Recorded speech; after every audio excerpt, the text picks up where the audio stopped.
Important to note, guys, just like I was talking about with your rankings, Atmos is not a master rank player. He's a double A1 ranked player, and he's here competing today. Can't wait to see his stuff. Having a bunch of fun. Look how much fun he's having, guys. All right, and it looks like Swordcraft did get let through, Forestcraft being the ban. You know what? Forestcraft and Shadowcraft have been taking out most of the bans so far that we've been seeing. Havencraft has been getting let through. Bloodcraft being let through. Hello. When I want to say that Havencraft is probably the most consistent out of any of the decks. Yeah. I certainly has the opportunity for a high roll win. We have seen games where it kind of gets a low roll. It can. Its low rolls, I mean, its low rolls are, like, so close to winning, though. You know what I mean? Like, we saw just last game a low roll from Havencraft almost win. So this time, Summit Temple in the hand of Atmos, and he's on the play. Yeah, both these players basically have what they need going into the late game. It's going to be a struggle to see who can actually get out of the early game ahead here. This guy has 3 gemstone carapaces, and he's on the draw. That card's pretty good. If you play one here, and then you play one in the Happy Pig, and you evolve, then all of a sudden you have a Happy Pig and a bunch of Tortoise friends. Yeah, that's what makes him so happy. Yeah. Yeah. Havencraft followers. That's why I don't even care if the evolve doesn't trade out. I just want to see a turn where you get 3 tortoises. I mean, you're definitely doing that next turn if there's not something better that arises. I mean, honestly, you could Blacken Scripture with the Gemstone Carapace and knock out the opposing tortoise. Like, having the evolution orbs first in the Havencraft matchup really helps this early game. Of course, that hurts going into the Heavenly Knight turns. Yeah. But if you can basically get away unscathed going into those turns, you can mount a really good comeback. Summit Temple dropped here. Unfortunately, it's not going to have that big kind of hard-hitting effect that you typically have if you played it on turn 1. Yeah, I think this is just going to be a Black Inscription turn. Get rid of that Snow White. Get out of here. No value, please. Yeah. I think this is great. Make the trade. Black Inscripture. Now you're left with nothing. You have to evolve to take back. Now, the one difference, though, is that Azuru does not have a Summit Temple. So, is he going to actually be able to catapult all of this damage into a huge advantage? That sucks. Now he has to pass his turn and just let this tortoise do 5. Yeah, and there's not really a good comeback card next turn either. Judge of Retribution not able to realistically deal with either of these threats.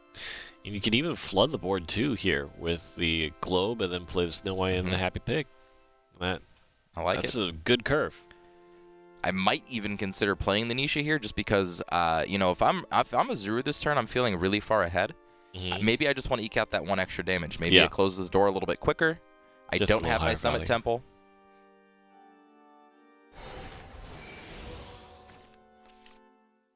Crystals of snow shimmer in the night. Okay, goes with the Snow White. Can't fault him. There's another 5. And this is looking tough. Ooh. Wow. The pre-Evo here to really protect it next turn. That actually gets it over the Judge of Retribution evolve. Yep. Very smart play here, knowing this matchup very well. Man, and it just feels not great to Tribunal. You do have the Hallowed Dogma, so you have 2 rolls. Yeah, I honestly think this is just going to be a Judge turn. Get rid of the Snow White. Evolve over the 5/4, try to mitigate as much as possible. Still going to take 7 on the crackback. And then an Aether of the White Wing to basically just put the defense like completely out of range for anything to come back. And it's very close. If he can't manage to really control this board, it could just be over. 5, 7, 9. 9 on the next turn. Or you could just opt to do 7. Alright, it's a Summit Temple. So now, I mean, there's an option to deal up to 9 damage this turn. Protect with Aether of the White Wing. I think you do 7. Yeah, do this. I wouldn't play anything else. Okay. And then, oh, I guess you don't have the Summit Temple, huh? The medium approach. I think you do play Nisha on this turn. Because I think you're expecting the Heavenly Knight. Yeah. Heavenly Knight, of course, can be used defensively. But if it's used defensively, I think you're just fine with that. Yeah. Yeah, I think, especially because you don't have the Summon Temple in play or in hand, you play the Nisha because you do want to make sure you mitigate against any possibility for kind of not drawing into anything. Right. And I like this. So Azuru, this is what I was thinking about too, is if you're going to pre-evo last turn, you're really trying to load up for the next turn as well. And I think this is a perfectly fine tempo aggro play. If he doesn't play the Nisha here, though, I'd be quite confused. That basically just fulfills all of his tempo obligations of pushing this game forward. Yeah. He did. Interesting. He passed. Interesting. I still don't think it's necessarily the right move to Heavenly Knight here. Definitely a scary board to do that. Yeah, and now this board just going to be able to be dealt with here. And if that Nisha would have hit play, I mean, the game could have been over this turn. Still not in a bad spot, though. I mean, Azuru has the Heavenly Knight to knock his opponent down to 3. Yeah. And really, it's just, now it's a constant race for Atmos to continually put out wards and defensive followers. Azuru just thinking through this turn here. I think he will settle on the Heavenly Knight. Next turn, he's got the Nisha plus an Aether of the White Wing to pull yet another Heavenly Knight out of his deck. Yes, and it won't have Storm because it doesn't proc its Fanfare effect. Heavenly Knight does not have Storm innately on the card. Right. It is off the Fanfare, and because Aether of the White Wing kind of slots the card into play rather than have it actually be dropped from hand. The Fanfare effect does not happen. So Azuru is thinking about the best way, and Yep. I Very do think this straightforward. shuts down a lot of options for Atmos. It does, but not having the Summit Temple kind of stinks, right? You want to end the game. But Atmos doesn't really have a great play here. The Tribunal's already been used. Hollow Dogma already been used. Heavenly Knight will have to just straight up trade unless an Evolve happens, and that Evolve doesn't feel good.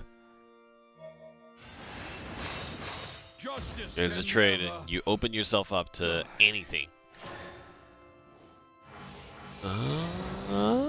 And just right off the top. Oh my gosh. Right off the top. Oh my gosh. Azuru's got to be feeling good about this. Yeah. These games are ridiculous, Exo. I feel like all the tournaments this week, we've seen the most ridiculous outcomes. People have been top decking. This is the good stuff. But, you know, Azuru put himself into a place that he could top deck to win. Made a lot of choices, and even, you know, we already talked about it, right? Azuru could have probably ended the game faster if he dropped his Nisha. So there's a few different kind of diverging lines that Azuru could have explored, but was able to secure control of the board, the multiple gemstone carapaces. Yeah. And we've seen that 2 times, once for Sheepy and once for Azuru. You know, doesn't need the Summon Temple, but the fact that you get so much value on board so quick. It's so hard. 2 play points turning into a 3-5 in play is just absurd in value. We talk about Spiderweb Imp being good, right? As a 1-4. You know, 3-5, just that much bigger. We also mentioned kind of being able to speed up the turns at which you construct a board, you know, kind of cheating the game, right? It's all about, hey, you got followers that are too high value for the turn, you know? Makes you feel kind of like a dragon deck, right? Just like maybe I didn't ramp Yeah. in my play points, but I did in the followers that I could play on my early turns. Yeah. And now we just get to see this matchup again. This, I feel, really comes down to those Heavenly Knight turns. If you don't end the game quickly, Forestcraft, as we see, will draw that Loki, will draw that White Wolf, and will end the game. Yeah. Now, there is a very kind of innocuous hand for the early game here for Azuru. A very innocuous hand, but that's going to be this Cassiopeia is going to be gigantic. Yeah, Cassiopeia will do a lot of work. Venus might not, at least with the hand that we see right now, but Venus is never a bad card. Again, that was what allowed what we saw the last time, just the early and quick card draw to get to all the steps fast enough. Venus might be played on 5, but the Harvest Festival is probably going to be played on 6. Possibly even later. Interesting. Perfect draw here. What does Astariel find in this deck? Wood of Brambles only. It just gives you that Guess that option makes for sense. turn 4.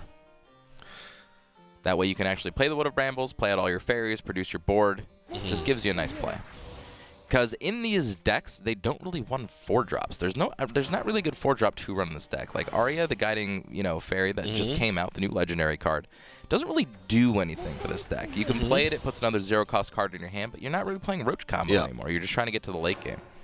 In Unlimited, which we may get an opportunity to see, though. Maybe. Yep, and I think recently Arya got restricted. You can only play 1 in Unlimited now because of how powerful she is. It's pretty good. Yeah, pretty good. Allows for a turn 0-cost 6 OTKs. card that doesn't take up board space. Yeah, up to 2 of them.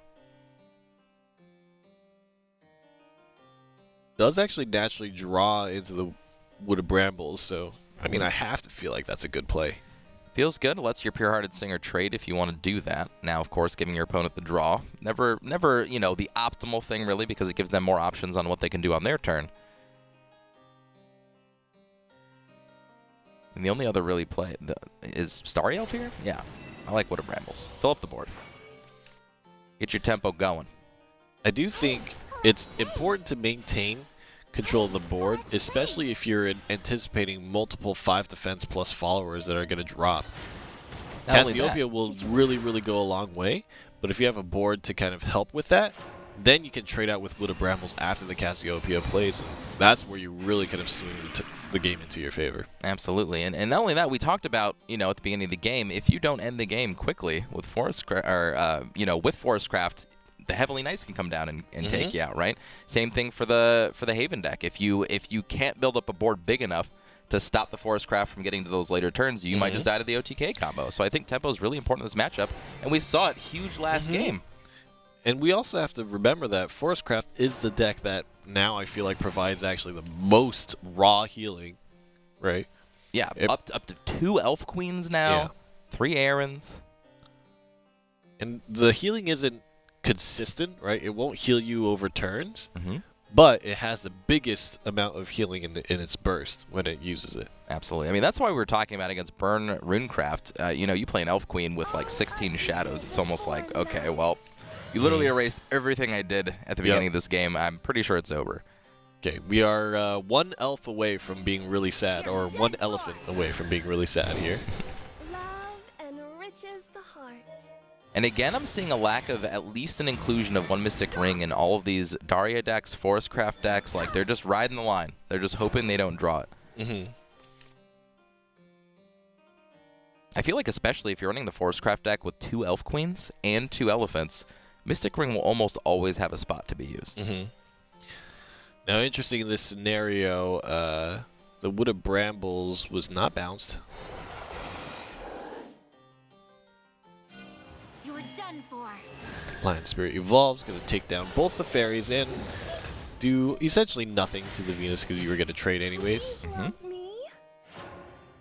And again, we're getting to this end game. It's going to come down to the wire if Atmos can actually start developing these Heavenly Knights and getting big damage off of them. No Summit Temple drawn yet.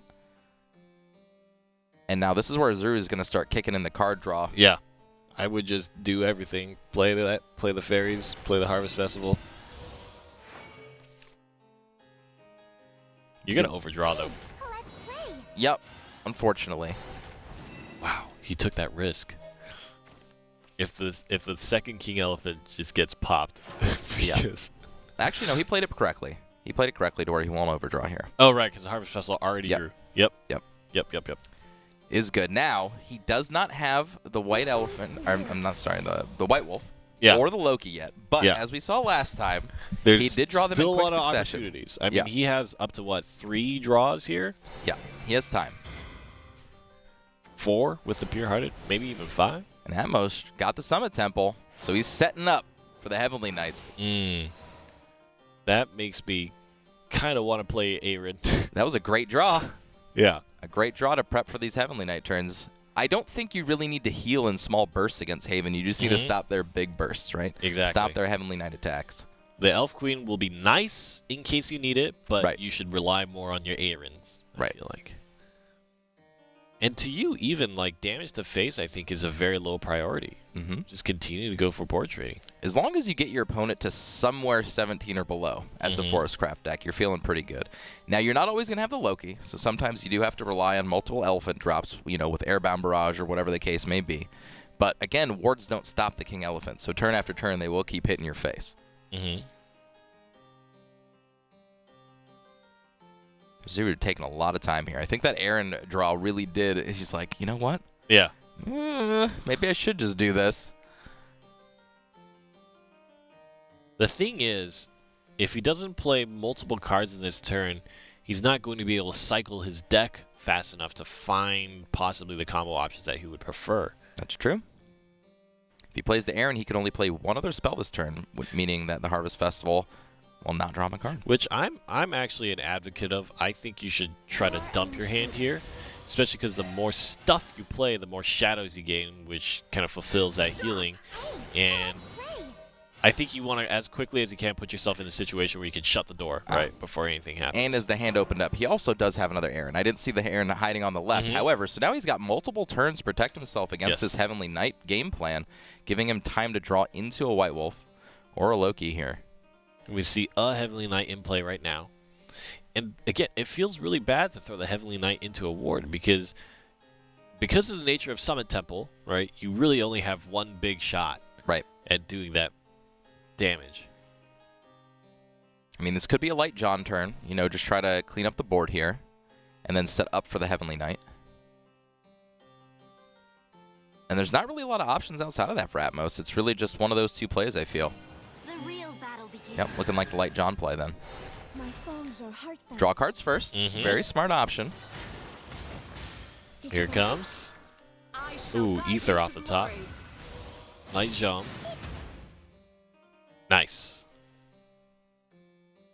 And, in case there was a White Wolf, doesn't have the ability to trade. Wow, a Lilac. Not what you want to see here. But again, this is where I would consider kind of trying to cycle your cards. Even, you know, doing silly things like Pure-Hearted Airbound, Pure-Hearted. Yeah. I think we've seen that play before. We know that our players are capable of making just the card draw plays. Yeah. Honestly, I feel like that's the best option. You've got to get there. I mean, the singular King Elephant will not do it for you because you can play that King Elephant, but then there's a chance for it to get removed because you can't Airbound Barrage after you attack with it. There's no way to reduce it in hand. The King Elephant in hand is also the way to get to pseudo get the double King Elephant, you know, effect that Loki provides. Right. In some cases, I think it's even better because the King Elephant itself has the 1 damage innately, and you bounce the other King Elephant, so you gain back that damage a little bit. But okay, let's see what the draws are. Okay. Now remember, this takes him out of the Aaron play, so he will not be able to block this next big attack coming from Atmos. Which is why I think building up shadows is very important. Build up the shadows. That way, if you are in a tough spot, after you've dealt with Heavenly Knights, before that last one comes down, just be like, all right, I'm back to full. Yep, Try pop again. yourself back up. And then it's just a game of what? The egg is coming down, right? In which case, it's you got to race against the King Elephant. Doesn't play the Airbound Barrage to get a cycle with the Harvest Festival. Very interesting. I do think this clash effect is pretty threatening on Lilac. But leaving the John up to pop it means that it's not so scary anymore. Yeah. I think the play was to Airbound Barrage the Pure-Hearted Singer, get the extra draw, and that Lilac basically prevents the Heavenly Knight from attacking. The way that Azuru played that turn made it a lot easier for Atmos to go about what he wants to do here. Using the Summit Temple to draw. That's the other effect on Summit Temple. Never clogs, like the old amulets of Haven, such as Guardian Sun. Yeah. That you couldn't really play 3 of in your deck because... Double Guardian Sun, double the warding. Does not do enough. Not the Heavenly Knight turn. I actually think that's a little bit scary, right? I feel like any turn you don't do your damage is another turn you give Forest the ability to build up its combo. However, this is playing around White Wolf. The White Wolf, yep. So, I mean, maybe Atmos is up on it. He knows.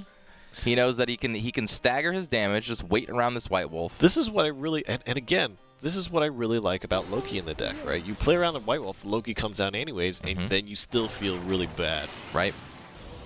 But again, Loki's only one up in the deck, and if you choose not to cycle turn after turn after turn, it's that much farther away. The Insect Lord will clean up this board and continue to fill cards in hand. Yeah, I feel like this endgame is just going to be really hard for Atmos to win in general. The Venus is not great.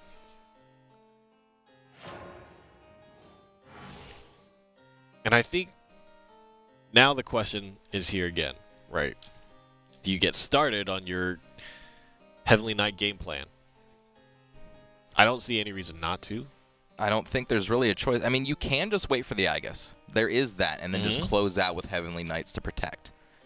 But again, Heavenly Knights don't really protect against King Elephant, so you've got to hope that they don't have some kind of a combo around that. You haven't seen a White Wolf yet. I suppose not playing the King or not playing the Heavenly Knight is safe because the White Wolf can't just come in. If you know that you can play the Aegis first, then you Aegis Heavenly Knight, and then you close out the game very quick. Because even if you Heavenly Knight, you don't. That's not lethal, right? That's 2 away from it. Right. And so you Heavenly Knight, and then he trades with White Wolf and clears out your Heavenly Knight. And then on the next one, you Heavenly Knight again, and you don't win, and then the White Wolf combo happens. That's checkmate, right? Right. So I think this play also makes sense. So you play one Heavenly Knight first into your Aegis turn, and then you have another one to finish the game. And this, I mean, you can't really wait any longer, right? If you're Atmos, you're like, okay. The Loki's drawn. So Loki evolve. Will be able to handle the Heavenly Knight. And then on the next turn, you have an elephant that can get +8/+8. 17 is lethal. Yep, 17 is the magic number. That's what I'm talking about. I mean, the Loki is really kind of a good example of forcing your opponent to not have the options that he needs. Whereas traditionally, before Loki was a thing, White Wolf was able to be played around and sidestepped. I almost want to say Loki should be up to number in this deck. Why? Because it allows the turn 9 win as opposed to the turn 10 win. And almost every single game that we've seen, it's just a better option than trying to get double elephant in your hand. 3 matches in a row. Yeah. We're going to see Loki Elephant. 3 matches in a row. Justice can never. That guitar solo sound is epic. I need to be playing more Lokis in my deck. For sure. So if you guys won't, I'm going to be playing multiple Lokis. Yeah.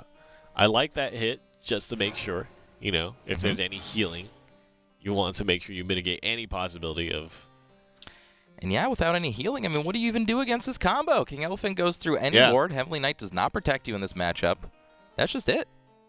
I guess you would have to hollow Dogma for a curate. Yeah, you have to get healing. That's the only option. And even if you heal, I mean, you're playing the rest of the game at, you know, not a lot. Yeah, you're basically waiting for the next King Elephant to drop. Right. Okay, that's going to close things out right here. So Azuru is going to be able to 2-0 Atmos here. Going to do 7, and as menacing as that all looks, we know that this King Elephant is going to drop, get exactly the damage it needs to close the game out. Wow. 3 matches in a row, we see King Elephant plus Loki. The thing that I was so proud of / made fun of. Yeah, it's so good right now. Like I said, especially in tournament play. So maybe not for the ladder play 2 Lokis, but for tournament play, when you have to get your win earlier, you know what I mean? Because all of your opponents are so good. They know what you're doing. Get that option to yourself earlier. That way you just can ensure victory without, like, please draw it, like, happening at the end of the game. I feel like this is a first, right? It's also a first of winning a game with King Elephant and Loki. 3 times already. Yeah. It's just happened. We live in crazy times. That's right.